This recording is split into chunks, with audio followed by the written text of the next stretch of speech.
Virkjunin hefði líka áhrif á laxastofninn í Þjórsá. Til að stofninn geti þrifist ofan stíflunnar á að setja upp laxastiga og sérstaka seiðafleitu til að hjálpa seiðum að komast niður til sjávar. Einnig verður ráðist í aðrar mótvægisaðgerðir. Það hefur verið töluverð gagnrýni líka frá veiðifélagi Þjórsár gagnvart fiskgengni í ánni. Fari það á verstaveg, þá kemur ekkert fram hvernig á að bregðast við því. Það er bara rætt að það eigi að vakta og skoða og skilur fylgjast með í 10 ár. En það kemur ekki fram í gögnunum hvað ef bara lífríkið bara deyr fyrir ofan stíflu. Og þá erum við bara með aðgerðir sem við grípum til þannig að við tryggjum það að laxinn komist upp fyrir þó þeir fari ekki um laxastigann og að seiðin komist niður þó þeir fari ekki niður seiðaflötuna.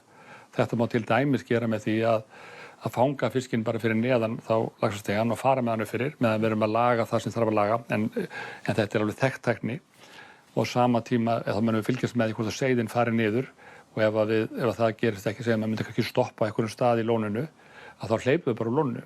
En eru þið þá tilbúin að fara í dálítið miklar aðgerðir til þess að bjarga fiskinum þarna ef að þessi plön ykkar gangi ekki upp, þessi fyrstu plön?